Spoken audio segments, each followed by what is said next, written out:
Hey there, awesome TurboTax accountant. Mark Franke here. This video is an overview of Form 1040, which is the main tax form that everybody files. This is a form that in the past couple of years has been very much simplified. In the old days, we had a 1040, a 1040A, and a 1040EZ. The IRS has done away with those. There really is just a 1040, and then for people who are retired, there's a 1040 SR, which we will deal with later on in the semester. So the tax form, some people feel a little intimidated by the tax form. It's really very basic information to start with: name and address.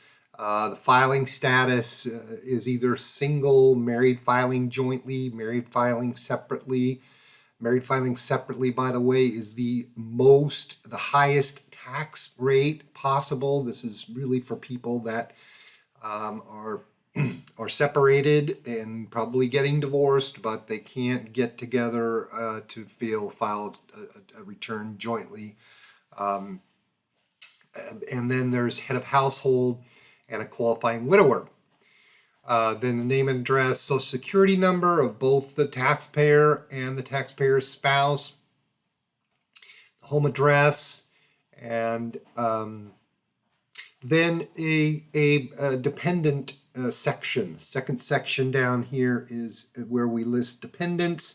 You can always take a deduction for yourself and for a spouse. And then you can list the dependents that you have. Mostly, for most people, it's children and their own children, and they have to have a social security number. So nowadays, when a child is born, one of the first things that people do is apply for a social security number. Then, as far as the tax calculation, we start with income. We have wages, interest, dividends, IRA distributions, pensions, Social Security benefits. These are all types of income. Capital gains if you buy and sell stocks. And when we add all that up on line 9, we get total income. Total income is where we kind of start. Okay, here's all the income that this taxpayer earned for the year. And obviously, tax returns are based on a calendar year. You can have a different year, but you have to do that the very first time you file a tax return. For me, I filed my first tax return, I think, at the age of 16 or 17, and I just used a calendar year, and most people would. So I think the vast majority of taxpayers are on a calendar year, and that makes it easier for filing. So anyway, what we're going to focus on is 2020, which was obviously an interesting year. And there's some new rules because of the pandemic. We'll get into that. But the second thing after we get total income is adjustments to income. Adjustments to income can be IRA contributions, alimony payments, charitable contributions are actually an itemized deduction. Then we get adjusted gross income, or AGI. That's line 11. Adjusted gross income is what a lot of people talk about, and what some of the tax laws use to verify or to calculate different types of deductions or inclusions. Then from Schedule A, we have standard deductions or an itemized deduction. The standard deduction was raised up a few years back to be pretty high. For a single taxpayer, it's $12,400. For married filing jointly, it's $24,800. So this was really designed to benefit people that do not own a home, because for most people, the biggest itemized deduction they have relates to their home, either in the form of interest payments on their mortgage or property taxes.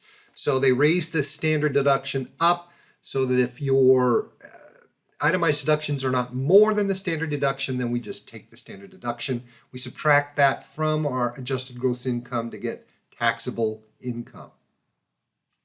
Then on page 2, we calculate the tax. First thing is to calculate the tax, and then from there we deduct any credits, any withholding taxes, any other tax credits that you get from child care or opportunity credits, education credits, estimated payments. Some people are required to make estimated payments if they have business income and not an employer that withholds taxes.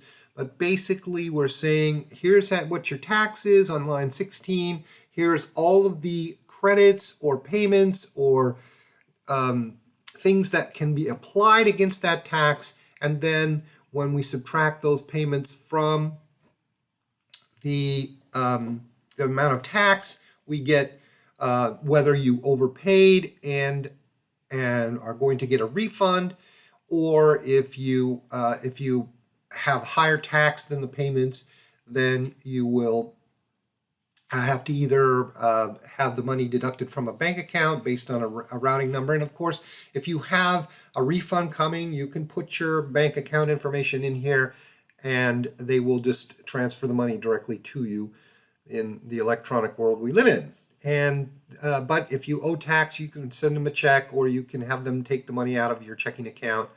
And then of course, the last piece is you have to sign the tax return under penalty of perjury that what you've put on this form is true to your best of your knowledge. So that's just a way of telling the IRS that that you understand that this is a legal form, and you have to file it with the correct information. Okay, so that's just a basic overview. Thanks for listening. We'll get started with the TurboTax after this, and I appreciate your time, and I will talk again soon. Bye-bye.